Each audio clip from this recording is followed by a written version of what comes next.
now?" was painted in black Gothic letters touched with gold over the arched window at the landing on the great stairway.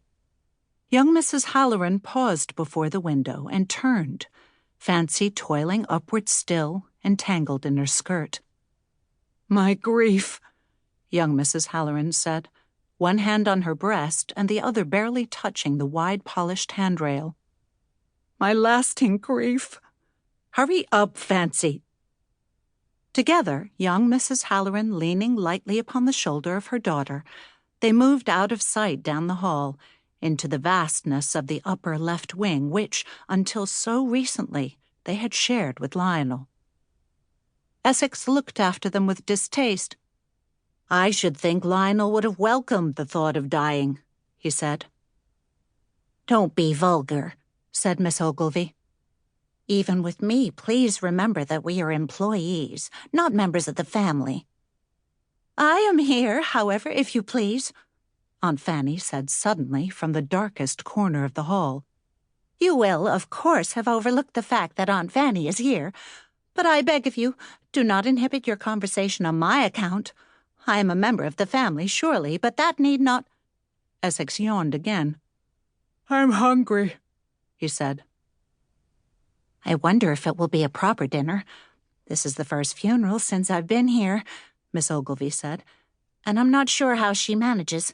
I suppose we'll sit down, though." "No one will waste a minute's thought if Aunt Fanny stays safely in her room," Aunt Fanny said. "Tell my brother's wife," she said to Essex, "that I will join her in grief after dinner." "My first funeral, too," Essex said.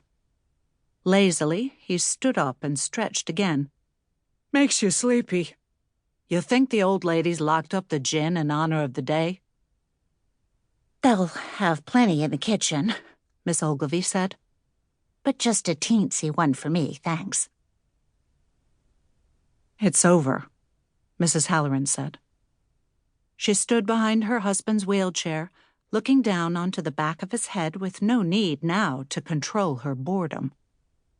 Before Mr. Halloran had become permanently established in his wheelchair, Mrs. Halloran had frequently found it difficult to restrain her face, or the small withdrawing gestures of her hands. But now that Mr. Halloran was in the wheelchair and could not turn quickly, Mrs. Halloran was always graceful with him, standing protectively behind him and keeping her voice gentle. "He's gone, Richard," she said. "Everything went off beautifully." Mr. Halloran had been crying, but this was not unusual. Since he had been made to realize that he would not now be vouchsafed a second run at youth, he cried easily and often. "My only son," Mr. Halloran said, whispering. "Yes."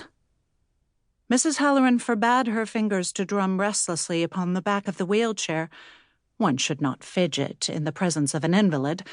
In the presence of an old man imprisoned in a wheelchair, one ought not to be impatient. Mrs. Halloran sighed, soundlessly. "Try to be brave," she said. "Do you remember," Mr. Halloran asked, quavering, "when he was born, we rang the bells over the carriage house?" "Indeed we did," Mrs. Halloran said heartily. "I can have the bells rung again, if you like." "I think not," Mr. Halloran said. "I think not. They might not understand down in the village, and we must not indulge our own sentimental memories at the expense of public opinion. I think not. In any case," he added, "the bells are not loud enough to reach Lionel now." "Now that Lionel is gone," Mrs. Halloran said, "I am going to have to get someone to manage the estate." "Lionel did it very poorly. At one time the rose garden was perfectly visible from my terrace, and now I can only see hedges. I want the hedges all cut down, at once." "You are not to excite yourself, Richard. You were always a good father, and I will have the hedges trimmed." Mr. Halloran stirred, and his eyes filled again with tears. "Do you remember," he said, "I wanted to keep his curls." Mrs. Halloran put a little wistful smile on her face and came around the wheelchair to look at her husband. "Dear Richard,"